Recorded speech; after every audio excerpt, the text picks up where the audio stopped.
Valla yeni klavye olacak. Elektronik spor anlamında insanı tatmin edecek dediler. Yine geldik. Valla klavye dediler geldik. Valla ben e-spor, me-spor anlamam. Eskiden spor dışarıdaydı. Şimdi ise online ortamda.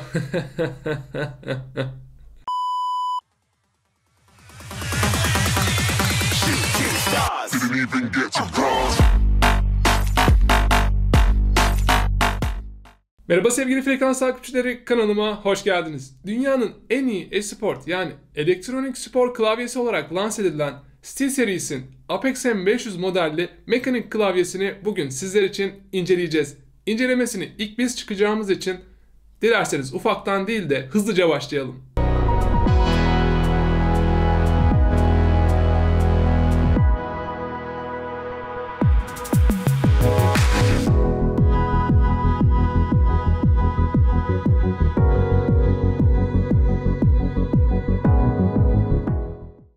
Oyunculara özel bir mühendislik anlayışla gelen Cherry MX Red tuşlarla bezenmiş klavyemizin teknik detaylarına baktığımızda maksimum hız ve hassasiyet açısından önemli bir anlayışa sahip olduğunu görebiliyoruz.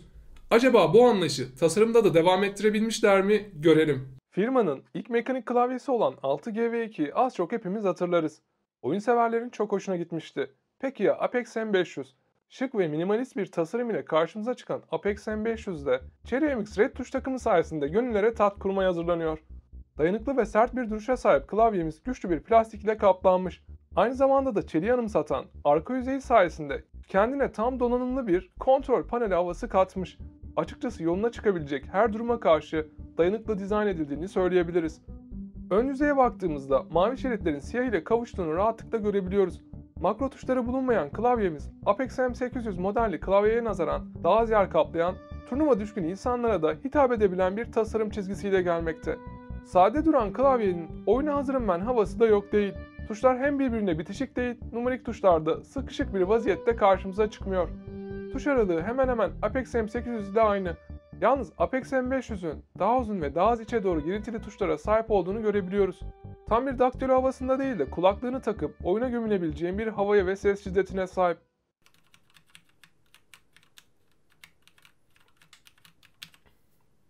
Klik sesinden ziyade yumuşak bir ses ve yumuşak bir basış hissiyatı barındırıyor.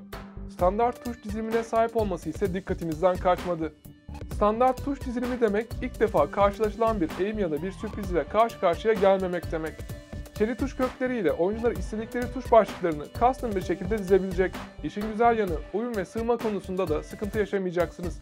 Profesyonel oyuncuların bir numaralı tercihi olan Cherry MX tuş takımı tamamıyla düşük güç ve maksimum performans mantığı ile çalışmakta.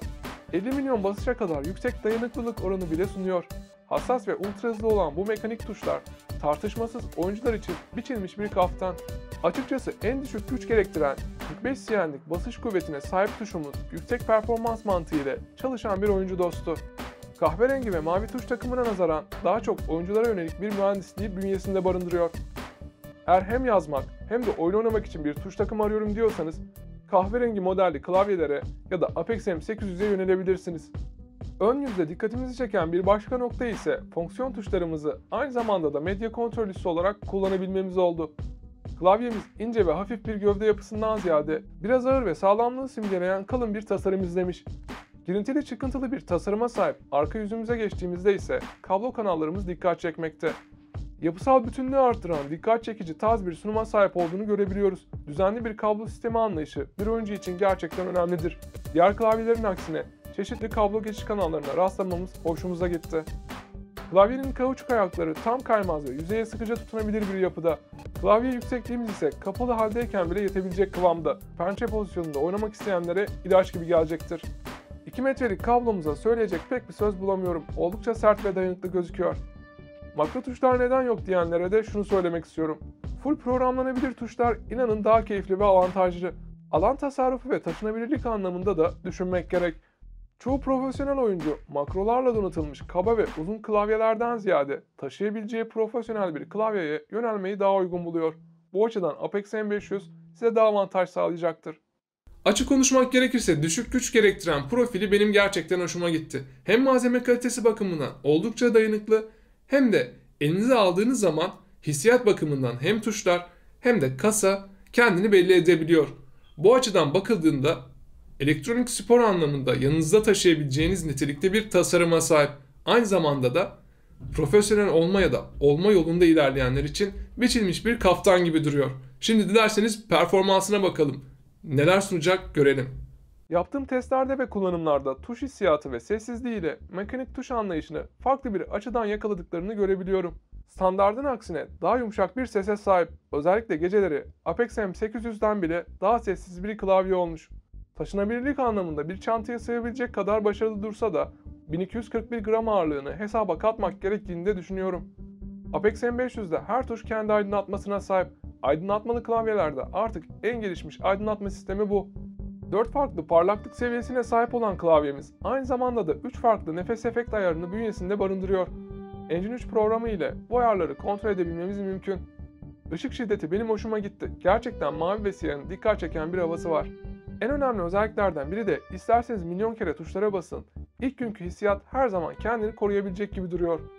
Her tuş mekanizması kendi tuş hissiyatını her seferinde saklayabiliyor. Yani refleks hafızası açısından da yardımsever bir klavye olduğunu söyleyebiliriz. Tuşlar en kere yuvarlama özelliğine sahip ve tek seferde 104 tuş basımına olanak tanımakta. Hamle kaybına sebep olan klavyelerin aksine 3 ve daha fazla tuşa basabilme olanağı sunarak kayıp ve gereksiz bölünmeleri engelleyen anti gölgeleme özellikli bir klavye olmasının avantajı yadsınamaz. Çeşitli kombinasyonlarla sınırları istediğiniz kadar zorlayabileceksiniz. Bazı test programlarıyla aldığım sonuçları sizler de ekrandan görebilirsiniz. Tepkime ve ivedilik açısından oyuncuların eksik hissetmeyeceğini düşünüyorum. Özellikle WASD tuşlarının yaygın olarak kullanıldığı LoL, Dota, Need for Speed gibi oyunlarda tepkiler gerçeği yansıtır nitelikte. Bunun dışında kalan Counter Strike yani CSGO tarzı oyunlarda da performans anlamında beni fazlasıyla tatmin etti. Programlanabilir tuşlar ve hamle kaybı olmadan görevlere kendimi adayabilmek ciddi anlamda hoş bir durum. Tuşların kaymadığını, oyun oynarken rahat ettiğimi belirtmeliyim. Bilek destek hususunda da tercih ve çözüm tamamıyla size kalmış bir durumda. Ek olarak kabloların sadece arkadan çıktığını, ön alttan gelmediğini de belirtmek isterim. Özellikle merak eden arkadaşlar için renk değiştiremediğimizi ve sadece mavi rengiyle ilerleyebildiğimizi söylemeliyim. Bireysel tuş programlama, cloud ve tüm SteelSeries cihazlarınız arasında profil geçişi gibi özelliklere erişim sağlayan SteelSeries Engine yazılımı, Apex M500'ü istediğiniz şekilde kontrol edebilmenize olanak sağlamış.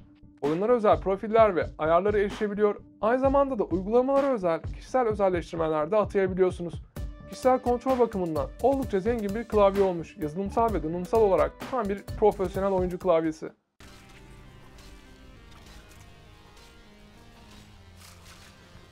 Infernal Machine diye bir şey var, item var. Onu kasmamız gerekiyor. Onu kastıkça kolyemizi yapabiliyoruz. Şimdi girelim bir tane. Yaklaşık 2 gündür bir 20'ye yakın kasmışımdır.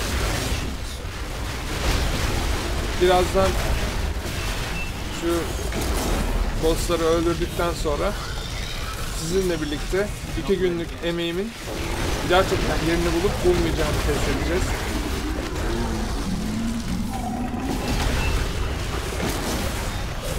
Öl artık be. Ölecek misin böyle?